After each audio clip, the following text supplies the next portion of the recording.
These days, it's very difficult not to build some sort of personal brand because whether you are present online or not, people are going to judge you based on that presence. And so who you are associated with, what you are associated with, will define how people perceive you.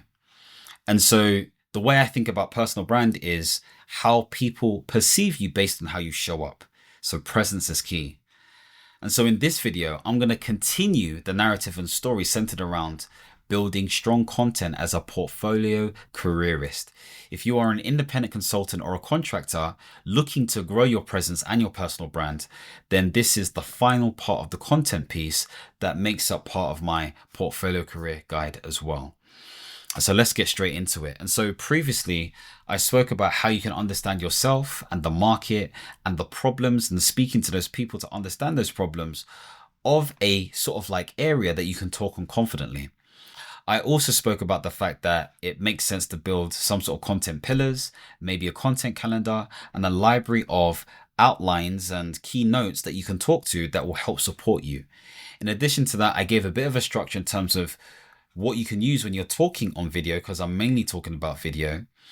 And that structure includes introducing the topic straight away, making sure you talk about why it's important to talk about the topic, introducing yourself extremely briefly, talking about the 3 or 4 key points, and using things like stories and data and insights to give color to what you're talking about. And finally, obviously talking about the key points at the end.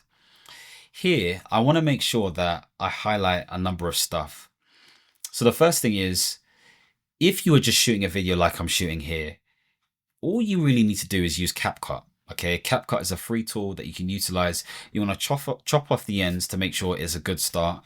And then after that, you may want to improve the audio using AI sort of like voice isolation tools. Now, I utilized CapCut when it came to my 90-day challenge previously before. Now I use DaVinci Resolve. DaVinci Resolve was something I used previously before. I do have the pro version, and that enables me to, again, remove a lot of things and do good AI voice isolation. But the free version is just as good.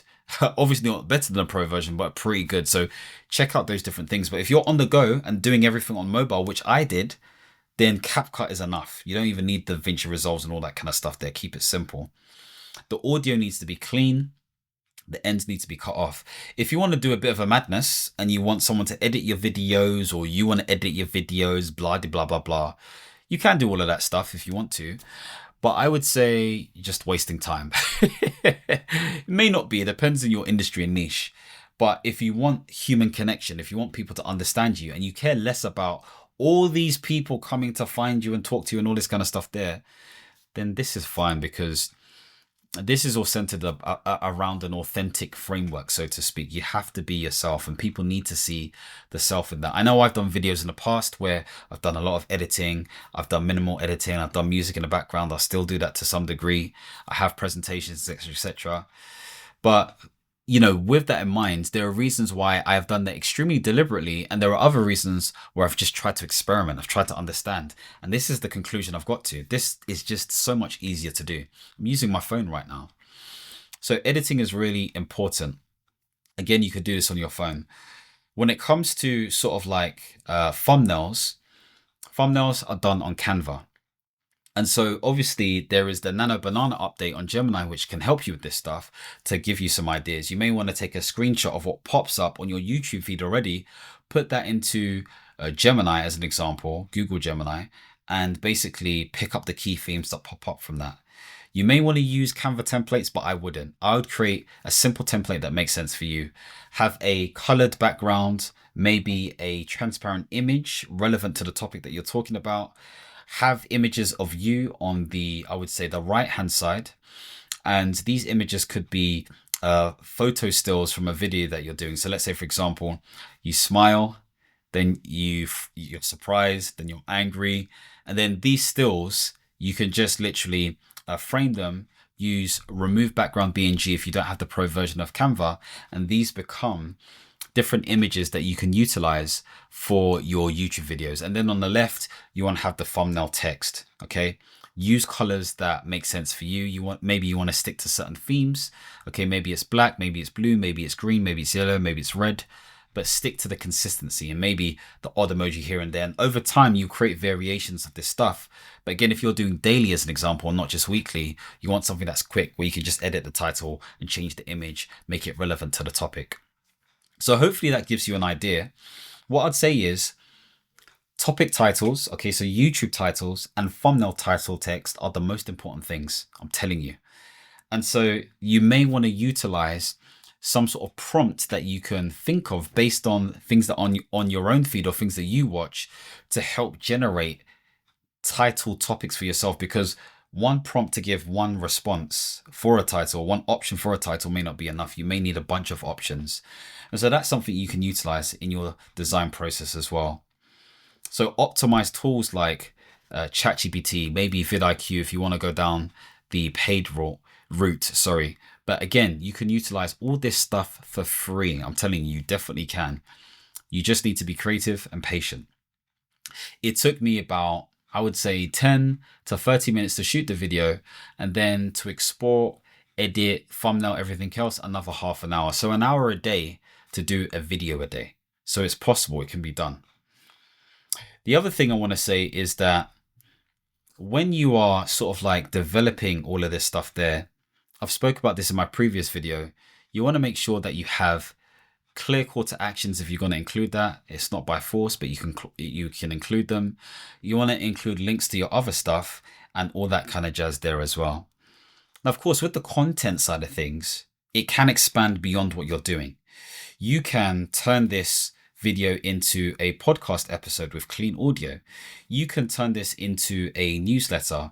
You can turn this into content ideas for a carousel or for a LinkedIn post or for whatever it may be. There is so much you can do from it. You can even get the ideas from this content and turn it into a lead magnet. I'm saying this because I've done and am doing all of this stuff. I've got like 16 different lead magnets. I've got multiple different offers. I'm not saying a millionaire or I'm like crazy rich, but it's the experimentation phase. And I'm learning more and more and more what is working and what is not working at all. And so if you are at that stage, you want to start leveraging stuff, maybe you want to get some support on that, then do that. But I'm saying you don't have to do that straight away. There is no need. There is no need to do any of that stuff. And of course, I guess what's missing from this part, which I can talk about later on, is an email list. I think it'd be good to get an email list, and a basic sort of like software you can utilize, which is really helpful, is Substack.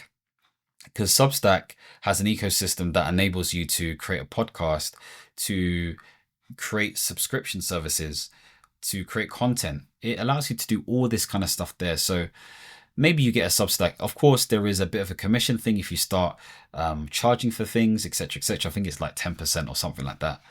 But if it speeds up the opportunity to do this stuff, then yeah, create a Substack. Of course, you want to make sure that your LinkedIn profile is on point as an example, because do you need a website? Yes, no, etc., etc. We can talk more about that. But in fact, I'm going to reserve that for another video, because I think that would be quite useful. But all in all, we've covered the 3 parts of content. And I think following from that, I'm probably going to do a section centered around more of the personal branding element, so that you have a bit more of an idea of how to position yourself effectively as well. If you want to see more videos centered around this, make sure to like this video and subscribe to this channel and hit the notification bell. This is also available on podcasts as well for you to listen to. And of course, as always, my friends, understand, reach, and expand. Peace.